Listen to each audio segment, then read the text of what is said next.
kami lagi di SMA Negeri 1 Pasir Penyu. Jadi, sebelum melakukan praktikum, kami membersihkan laboratoriumnya terlebih dahulu. Setelah itu, kami menyiapkan alat-alat percobaan yang akan digunakan untuk pembuatan sabun cair sederhana. Berikut penjelasannya terlebih dahulu. Baik, bismillahirrahmanirrahim. Assalamualaikum warahmatullahi wabarakatuh. Waalaikumsalam warahmatullahi wabarakatuh. Halo semuanya, perkenalkan nama kakak Inayah Akila, biasa dipanggil Inayah. Di sini kakak dengan teman-teman kakak yang lain, kami dari kelompok KKN Universitas Riau jurusan Pendidikan Kimia. Jadi karena kami kan kimia nih, jadi kami mau ngajarin kalian bagaimana sih cara pembuatan sabun cair sederhana dari minyak jelantah. Nah, kenapa sih di sini kami memilih untuk menggunakan minyak jelantah? Karena minyak jelantah ini merupakan salah satu limbah rumah tangga yang dapat merusak lingkungan. Jadi kalian biasanya kalau minyak sisa goreng itu buang di mana? Nah, jadi kalau misalkan kita buang sembarangan itu berpengaruh loh terhadap lingkungan. Kalau misalkan kita buang ke saluran air kayak wastafel ataupun selokan kayak di parit itu, kalau misalkan kita terus-terusan buang di wastafel, nanti kan itu dia masuk ke dalam pipa. Nah, kalau misalkan minyak itu bertemu dengan suhu dingin dari air, nanti dia lama-kelamaan akan membeku dan akan terjadi penyumbatan pada pipa saluran kalian. Nah, kalau misalkan kita buang di dalam parit, itu kan akan mengalir ke sungai-sungai yang kecil. Habis itu baru kita ke sungai-sungai yang besar, lalu berujung di laut. Nah, nanti di laut itu minyak-minyak itu akan berkumpul dengan sejenisnya, yang mana nanti akan menghalangi oksigen untuk keluar dari air. Kalian tahu nggak penghasil terbesar oksigen itu dari mana? Plankton. Fitoplankton. Jadi sebenarnya kalau yang biasa kita tahu kan oksigen itu dihasilkan dari pepohonan. Yang sebenarnya oksigen itu 80% oksigen di bumi ini dihasilkan dari laut, yakni dari hasil fotosintesis dari fitoplankton. Dan 20% itu dari pepohonan. Nah, makanya untuk mengurangi terjadinya pencemaran lingkungan, karena kalau misalkan kita membuang terus-terusan minyak jelantah itu ke parit, nanti akan mengganggu fotosintesis dari fitoplankton tersebut. Jadi di sini kakak dan teman-teman kakak akan mengajari kalian cara pengolahan minyak jelantah ini. Nah, di sini sebelumnya kalian udah tahu belum nama-nama alat labor di depan ini? Belum. Nah, di sini kakak dibantu teman kakak akan memberitahu kalian apa sih nama alat labor yang ada di sini. Boleh bang, silakan. Baik, terima kasih. Kalian kelas 10 ya kan? Ya. Kita masuk materi kimia. Pelajarannya tentang apa? Ini ya, matkul atau pelajaran pertama. Jadi di SMP kalian udah pernah masuk ke labor belum? Sudah ya. Ada sebagian yang udah, ada yang belum ya. Jadi sebelum kita memulai praktikum kita, percobaan kita pada hari ini, alangkah baiknya adik-adik di sini harus mengetahui alat-alat bahan yang kita gunakan dalam pembuatan sabun sederhana dari minyak jelantah ini. Yang pertama itu mungkin dari yang depan ini, siapa yang udah tahu namanya alat ini? Belum ada ya? Belum. Jadi alat ini sama dengan ini, cuma beda ukuran. Ini namanya glass beaker atau gelas kimia. Jadi gelas beaker ini biasanya digunakan untuk menampung atau wadah larutan kimia maupun cairan kimia yang akan digunakan pada suatu percobaan. Selanjutnya, ini ada yang tahu? Ini sejenis lilin gitu kan, ada sumbunya kan? Nah ini namanya itu bunsen. Bunsen ini berfungsi untuk pemanas. Nanti ini dibakar, ada apinya, baru itu ini kita gunakan untuk memanaskan air pada percobaan yang akan kita lakukan. Baru selanjutnya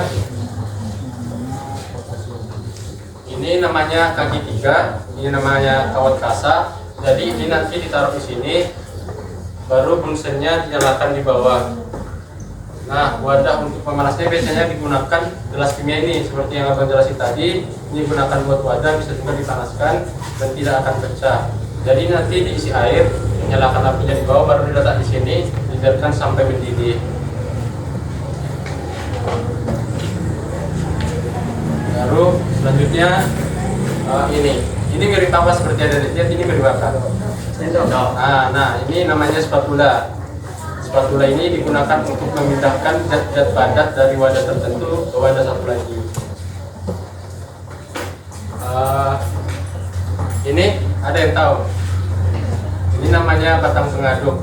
Nanti pada proses percobaan kita akan mengaduk bahan yang kita gunakan. Nah, sedangkan ini namanya kaca arloji. Ini digunakan untuk wadah penimbangan atau wadah zat-zat padat kimia yang kita gunakan dalam percobaan. Untuk bahan yang kita gunakan, bahan kimia yang kita gunakan itu KOH atau kalium hidroksida. Ada yang udah tahu tentang KOH? Belum ada ya?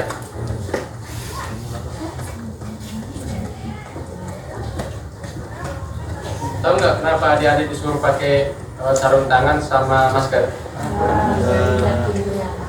Nah, betul. Jadi digunakannya masker sama sarung tangan. Nanti kalau adik-adik masuk universitas atau ke laboratorium itu akan wajib pakai kayak abang ini just lab sama kakak-kakaknya untuk menghindari kecelakaan atau resiko pada saat percobaan.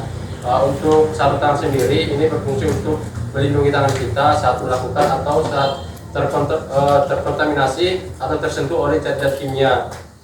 Karena di kimia sendiri sangat banyak zat-zat kimia yang sangat toksik yang dapat merusak kulit kita. Salah satunya KOH yang kita gunakan ini.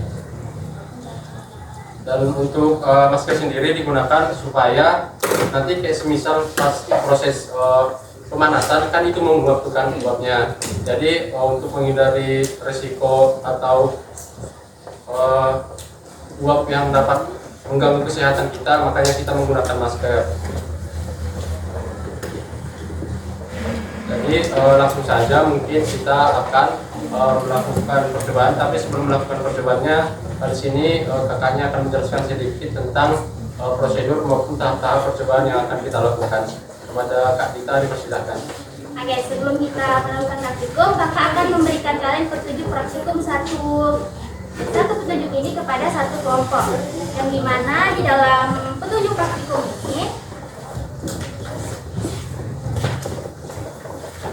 telah tersedia alat dan bahan yang akan kita gunakan, seperti alat bahan yang ada di depan kalian, dan juga ada prosedur kerjanya, itu langkah-langkah yang akan kalian lakukan untuk membuat sabun dari minyak jelantah ini. Nah, di lembar terakhir ini ada hasil pengamatan, yang dimana ada dua kolom. Yang pertama kolom perlakuan dan kolom pengamatan. Kolom perlakuan ini nanti kalian lihat dari prosedur kerjanya. Contohnya, tambahkan 1 sendok makan air ke dalam KOH yang telah diambil tadi.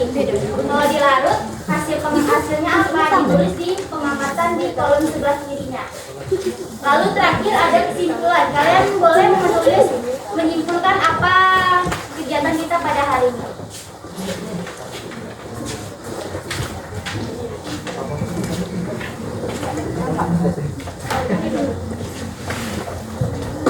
Jadi kita mulai aja praktikumnya. Nah, itulah penjelasan singkat tentang pembuatan sabun cair sederhana dari minyak jelantah. Sebelum kita lanjut ke praktikumnya, kita akan menyiapkan bahan yang akan digunakan terlebih dahulu, yang dimana ada minyak jelantah, KOH, dan air yang digunakan sebagai bahan utama.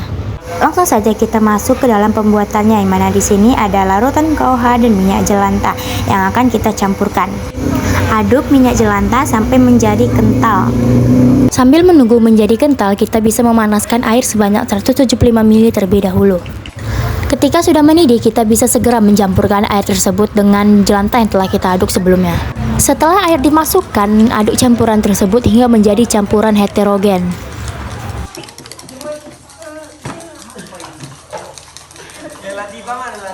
Nah, inilah hasil dari percobaan pembuatan sabun cair sederhana dari minyak jelantah. Kita bisa lihat di sini bisa digunakan untuk mencuci tangan. Itulah cara-cara pembuatan sabun cair dari minyak jelantah yang dapat kami sampaikan. Terima kasih telah menonton video kami.